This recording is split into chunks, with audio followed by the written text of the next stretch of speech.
자, 학생 여러분 안녕하십니까? 오늘 온라인 수업 이제 세 번째 시간입니다. 황사가 많고 여러 가지 좀 안 좋은 환경이지만 학생 여러분 건강 조심하시고 열심히 하시기 바랍니다. 자, 오늘은 이제 지질 연대 측정 방법 절대 연령하고 상대 연령에 대해서 한번 알아보도록 하겠습니다. 자, 열심히 합시다. 여러분 프린트 17페이지를 피면 되겠습니다. 지질연대. 자, 지질연대를 연구하는 방법 중에 첫 번째가 상대 연령이 있습니다. 상대적인 연령 그리고 절대적인 연령 두 가지가 있어요.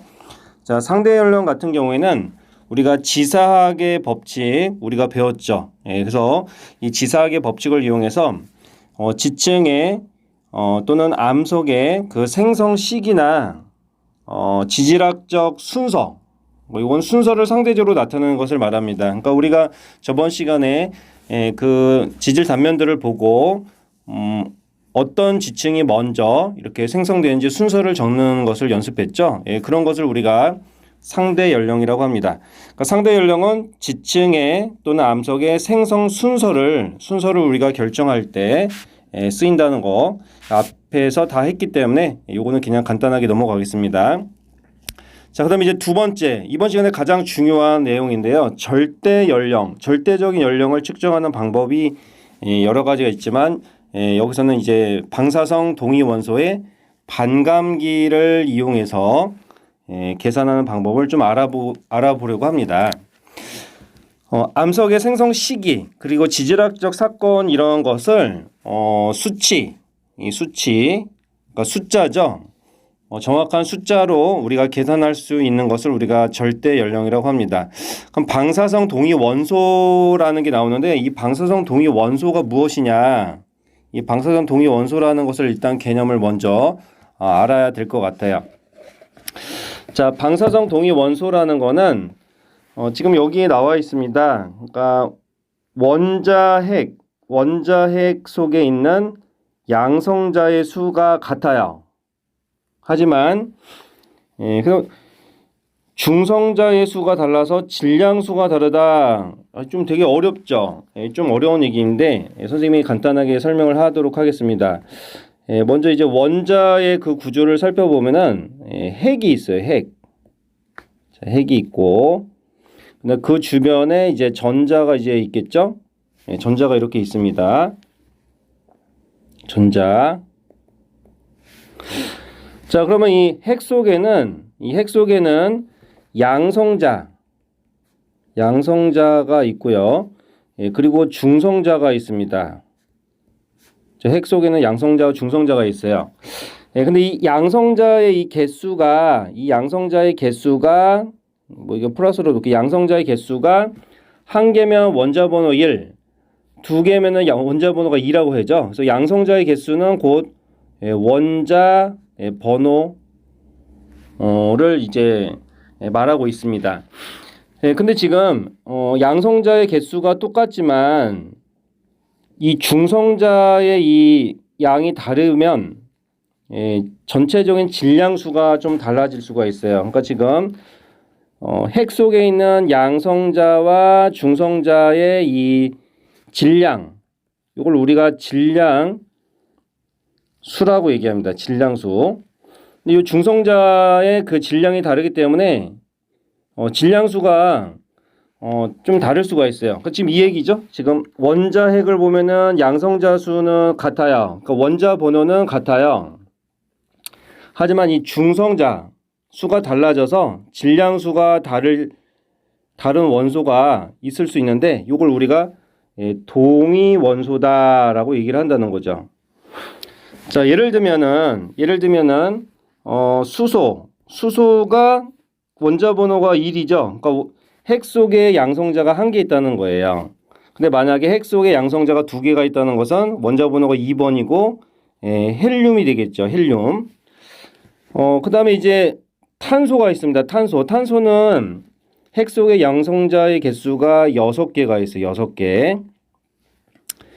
자, 근데 이 탄소 속에 지금 중성자의 그 개수가 약간씩 질량수가 좀 달라서 질량수는 요 위쪽에다 표시합니다.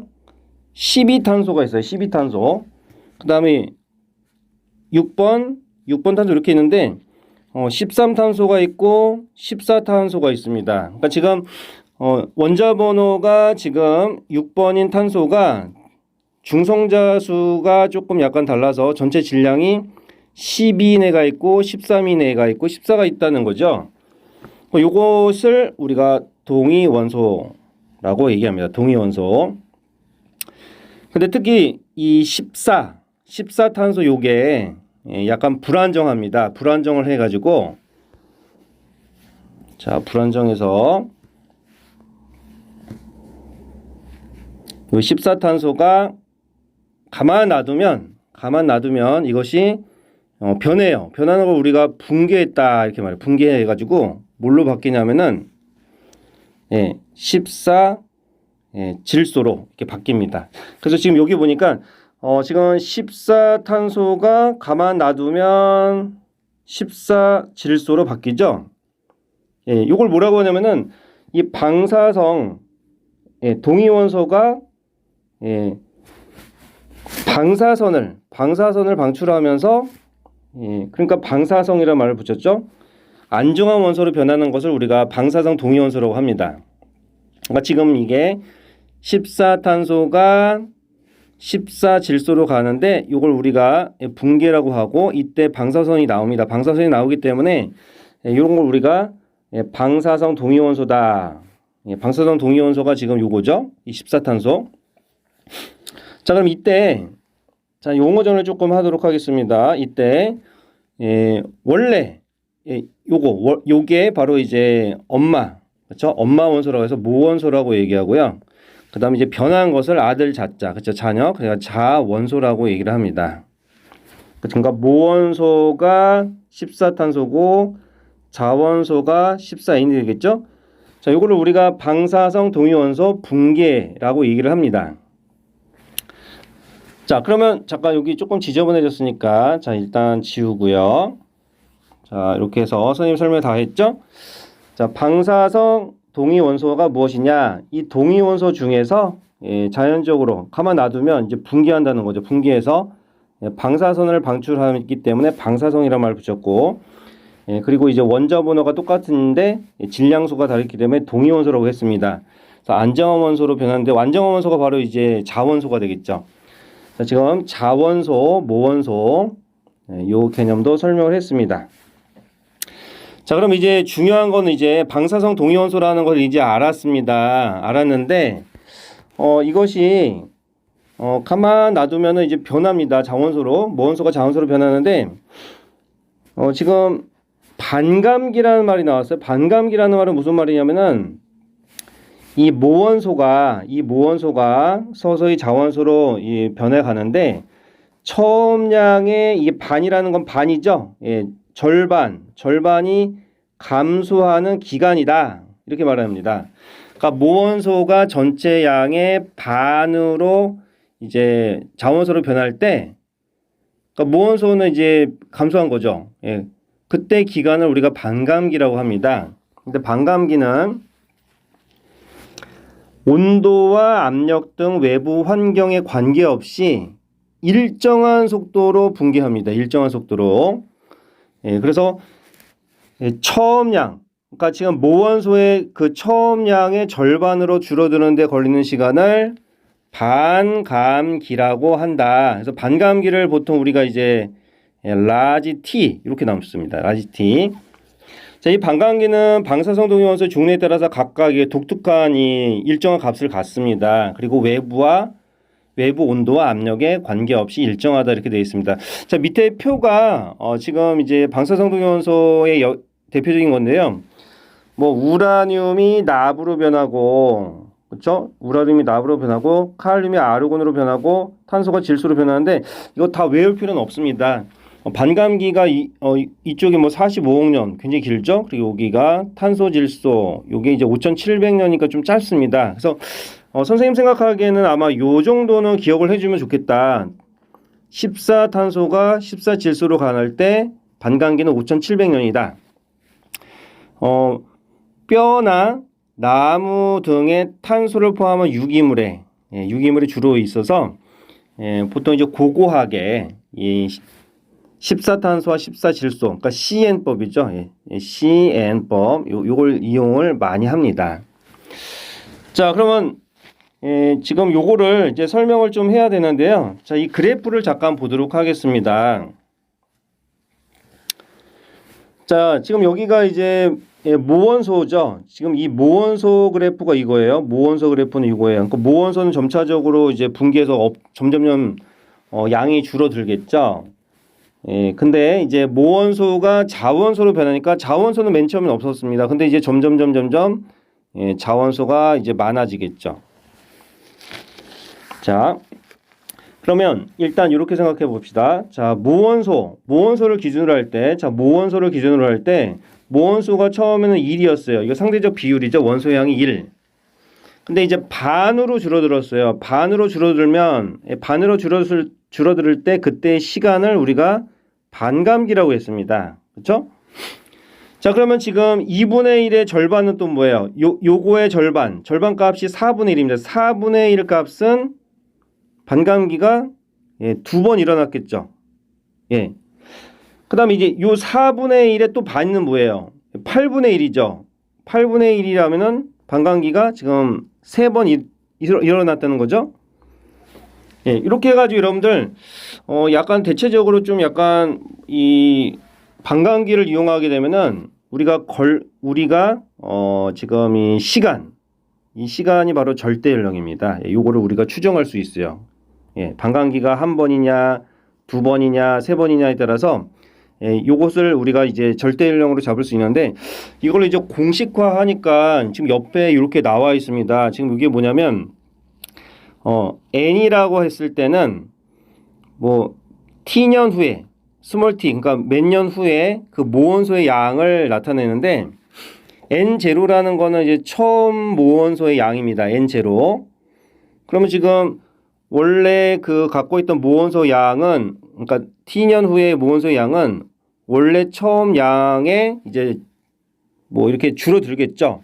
예, 근데 지금 2분의 1의 이제 지수를 보면은 반감기 라지 t 근데 절대 연령을 스몰 t라고 했는데 요거로 이제 지수를 이렇게 붙입니다. 근데 지금 요게 이 공식을 딱 보니까는 좀 약간 어렵죠. 그리고 요거를 외울 필요도 없어요. 사실 외울 필요도 없어요. 이거를 이제 공식화해 가서 출제하는 그런 거는 좀 드물고요. 지금 반감기를 이용해서 한 번 있었냐, 반감기 2번 있었냐, 3번 있었냐 이런 식으로 이제 출제를 좀 많이 하기 때문에 이 공식은 주로 뭐 이렇게 외우지는 않아도 될 것 같아요. 예. 자, 그러면 어떻게 우리가 절대 연령을 측정하는데 이 스몰 t를 측정하는데 이 공식에서 이제 뭐 구할 수도 있습니다. 지금 뭐 양변에 로그를 씌워가지고 이렇게 계산할 수도 있긴 하겠지만 그렇게 복잡한 문제는 출제는 잘 안 되고요.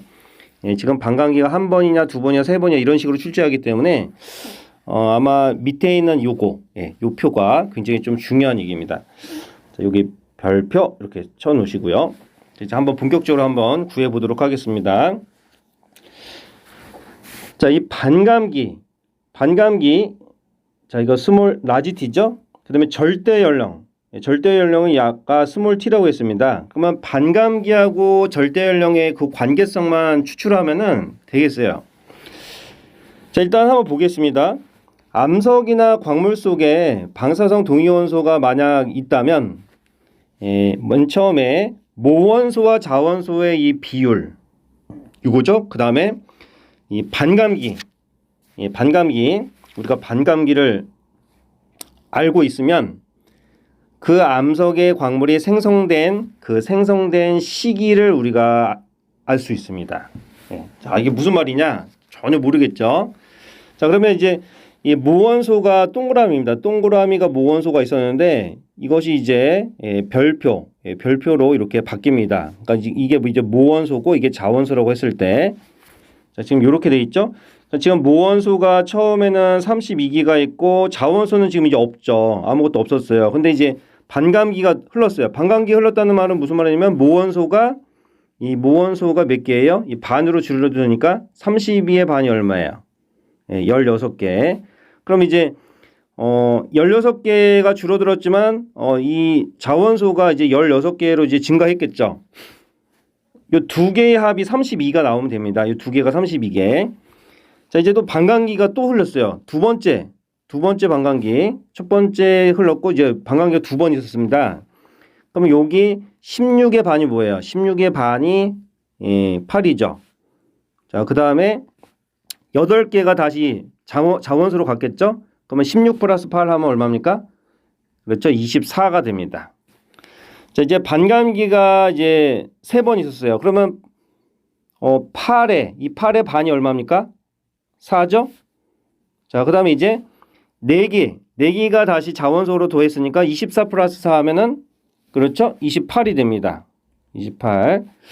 자, 이제 반감기가 이제 네 번째입니다. 그러면 이제 모원소가 지금 4개였는데 지금 이제 반으로 줄어들면 2개밖에 안 되죠. 그러면 이제 자원소가 28에서 2개를 얻었으니까 그렇죠? 2개가 생성됐으니까 30이 됩니다. 자, 이런 식으로. 자, 그러면 모원소와 자원소의 그 비율만 한번 볼까요? 자, 1T일 때는 지금 얼마였어요? 1T일 때? 16대 16이니까 1대 1이 되겠습니다.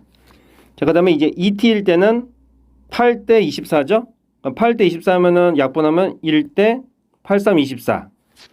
그 다음에 3T일 때는 4대 28이네요. 1대 74, 28이죠? 자, 그 다음에 이제 4T면은 이제 2대 30입니다. 그럼 1대 15가 되겠습니다. 예. 자, 그러면 이제 모원소의 양. 자, 중요한 건 이제 요게 좀 많이 출제가 잘 되기 때문에 이제 모원소의 양을 한번 조사해봐라. 그러니까 처음 양의 몇 분의 1 이런 식으로 표현하면 되는데, 자, 그럼 이 비율이 나와 있잖아요, 밑에. 그럼 요게 1대 1이었어요. 그러면 지금 전체가 지금 전체가 2일 때 모원소는 1이죠. 전체가 2일 때 모원소는 1이라는 거예요. 자, 마찬가지로 2T를 보면은 전체가 4죠. 4 중에 모원소는 1이네요. 그 다음 3T는 이제 전체가 8입니다. 8일 때 모원소가 1이죠. 자, 4T일 때는 전체가 16일 때 모원소는 1입니다. 예. 자, 근데 이거를 약간 이제 변형해 보면 이거의 2분의 1의 1승이고요. 그 다음에 이제 요 4분의 1이라는 거 어떻게 쓸 수 있냐면은 2분의 1의 제곱으로 쓸 수 있죠. 그렇죠? 예. 이걸 이렇게. 그 다음에 이제 8분의 1은 어떻게 쓸 수 있어요? 2분의 1의 3승으로 쓸 수 있죠.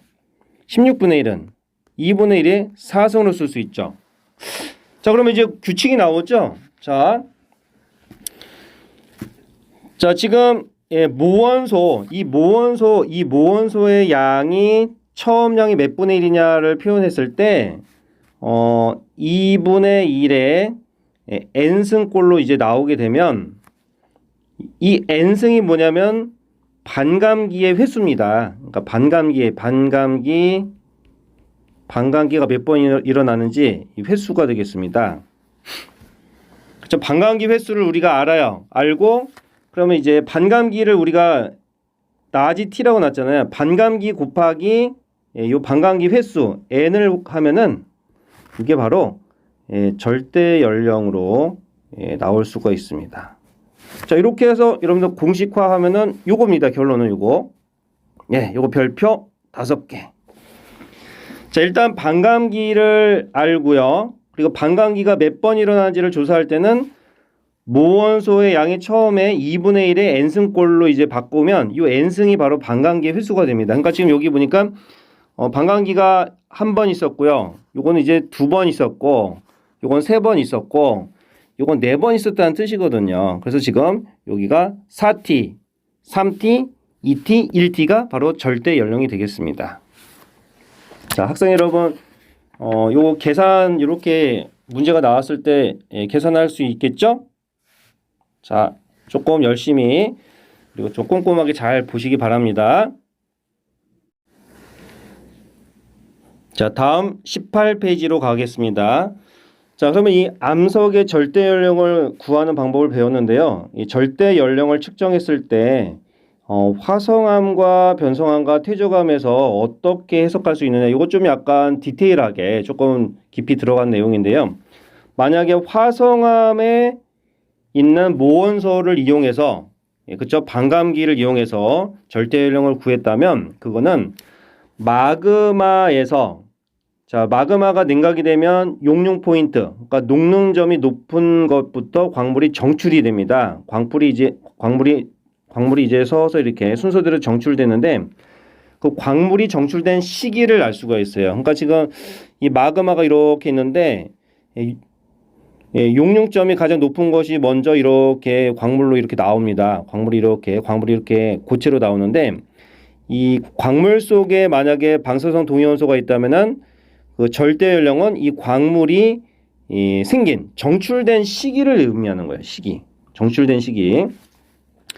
자, 그다음에 이제 변성암 속에 있는 방사성 동위원소를 이용해서 반감기를 이용해서 이 절대 연령을 측정했다면 변성 작용이 일어난 시기를 우리가 얘기를 하는 거예요. 그러니까 지금 화성암이랑 변성암 같은 경우는 마그마에서 광물이 정출된 시기나 변성작용이 일어난 시기를 알 수가 있습니다. 근데 이게 이제 문제가 되는 건 요 퇴적암입니다. 퇴적암. 요 퇴적암은 자 생각해 봅시다. 퇴적암. 자, 퇴적암이 지금 뭐 이렇게 호수가 이렇게 있다고 쳐보세요. 호수가 이렇게 있는데 만약에 지금 요게 동그라미 이런 퇴적물들이 이렇게 있어요. 퇴적물들이 이렇게 있는데 이렇게 있어요. 근데 이 퇴적물이 만약에 이것이 뭐 한 30억 년 전에 만들어진 퇴적물이야, 이거는. 그리고 이거는 이제 10억 년 전에 만들어졌고, 이거는 뭐 한 5억 년 전에 만들어진 퇴적물이다, 이 말이야. 그러면 이것이 호수에 들어가 가지고 이렇게 이게 다 들어가겠죠. 들어가 가지고 이렇게 해서 이제 이 퇴적물들이 모여 가지고 속성 작용을 받았습니다. 그러니까 지금 뭐 다짐 작용, 그 다음에 교결 작용을 받아서 이렇게 퇴적암을 만든 거예요. 퇴적암. 그러면 이제 우리가 이제 퇴적암 속에 있는 그 퇴적물들 샘플링을 해가지고 여기에서 이제 측정해 보면은 얘가 5억 년이 나올 수도 있고요. 여기에서 샘플링해서 보면은 이제 10억 년이 나올 수 있고 이게 30억 년이 나올 수 있어요. 그렇기 때문에 지금 여러 시기에 퇴적물들이 섞여 있기 때문에 만약에 절대 연령을 측정을 하기는 좀 어렵다. 이 퇴적물의 그 생성 시기가 아니에요. 이건 퇴적물의 생성 시기가 아니라 뭡니까? 퇴적물의 근원암이 생성된 시기를 나타내는 거예요. 그래서 입자에 따라서 나이가 다 다릅니다. 그러니까 이거는 퇴적암에서는 그 퇴적암의 생성 시기가 아니라 뭡니까? 퇴적물의 근원암, 그러니까 지금 이 각각의 얘네들의 그 근원암이 생긴 그 생성 시기를 의미하는 것이지, 퇴적암의 생성 시기를 의미하는 것이 아니라는 것을 여러분이 조금 기억을 해주셨으면 좋겠습니다. 자, 그 다음에 이제 절대 연령 측정에 지금 사용되는 그런 방법들이 약간 주의사항이 조금 나와 있는데 한번 보도록 하겠습니다. 자, 그러면 이제 방사성 동위원소 선택을 해야 돼요. 여러 가지 많은데 어떤 방사성 동위원소를 선택할 거냐. 근데 지금 시료의 그 나이하고 비교했을 때 조금 반감기가 긴 게 있고 짧은 게 있어요. 그래서 예를 들면은 아주 오래된 지질 시대, 그러니까 아주 오래된 지질 시대에 뭐 고생대 중생대 이렇게 오래된 지질 시대를 측정하려고 할 때는 반감기가 상대적으로 좀 긴 방사성 동위원소를 채택하는 게 좋겠죠. 근데 이제 가까운 지질 시대에 아니면은 뭐 고고학적인 유물 같은 거, 그 연대 측정할 때 쓰는 최근에 생성된 암석이나 유물 같은 거, 요걸 측정할 때, 그렇죠, 여기 나왔네요. 요거는 이제 반감기가 비교적 좀 짧은 거, 그러니까 지금 탄소, 14탄소 그거를 좀 많이 이용합니다. 그래서 지금 반감기가 너무 길어요. 너무 길면은 뭐 자원소의 양이 좀 너무 적겠죠. 근데 또 반감기가 너무 짧으면 다 이제 자원소로 변해버렸으니까 모원소 측정하기 좀 어렵기 때문에 이런 걸 염두에 둬서 약간 이제 융통적으로 조금 방사성 동위원소를 좀 선택해야 된다. 그런 얘기가 나와 있습니다. 자, 이제 그 다음에 이제 지금 여기에서 이제 반감기가 짧은 방사성 동위원소 중에 하나인 14탄소법에 대한 그 내용이 지금 마지막으로 나와 있는데, 이것도 학생들이 뭐 밑에는 글을 읽어보면 좀 너무 어렵다 이렇게 생각하는데, 일단 설명을 일단 하겠습니다. 자, 지금 여기서 보면은 14탄소가 그러니까 지금 탄소가 방사성 동위원소가 14탄소가 있었죠. 14탄소가 있고, 그 다음에 이제 일반적으로 12탄소가 있어요. 12탄소, 13탄소, 14탄소가 있는데, 특히 14탄소가 이제 방사성 동위원소이기 때문에 불안정해서 이것이 이제 질소로 이렇게 변한다고 그랬습니다. 그럼 이제 예를 들면은 이렇게 이제 땅이 있고, 그 다음에 이제 이렇게 이제 나무들이 이렇게 있어요. 나무들이 이제 광합성을 하겠죠. 그러면 이 탄소가 지금 이산화탄소가 이제 광합성을 통해서 이제 식물 속으로 이제 들어갑니다. 근데 여기 탄소가 지금 14탄소하고 12탄소 이렇게 두 개가 있다고 일단 가정해 보면, 대기 중에 14탄소하고 12탄소의 그 비율이 이 식물체 광합성으로 들어가서 14탄소하고 12탄소가 이 비율이 대기에서의 비율이나 식물체 속에서 비율이나 똑같아요. 그렇죠? 왔다 갔다 했기 때문에 대기에 있는 이산화탄소가 이제 들어가기 때문에 지금 식물체들이 광합성을 하고 있는 중에는 대기의 14탄소와 12탄소의 그 비율이 생물체 속에 있는 14탄소와 12탄소의 비율과 거의 일치합니다. 예. 자, 근데 이제 보통 때 얘네들은 이제 14탄소는 만약에 이제 14탄소는 아까 말했듯이 가만 놔두면 그냥 그쵸? 요게 이제 14질소로 바뀝니다. 14질소로. 예, 요게 이제 방사성 동위원소 붕괴죠?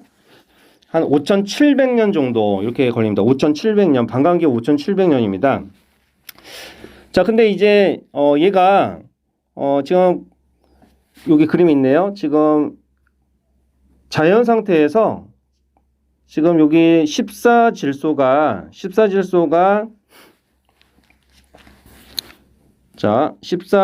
우주 밖에서 오는 중성자, 이 중성자와 충돌하게 되면은 지금 14탄소로 변합니다. 그러니까 지금 여기 우주에서 지구 바깥에서 오는 이 중성자가 여기에 충돌하게 되면은 이제 양성자가 하나 나오고, 바로 이 14탄소가 14질소가 14탄소로 변합니다. 예, 이렇게. 그리고 이제 가만 놔두면은 얘가 또 14탄소가 14질소로 가겠죠?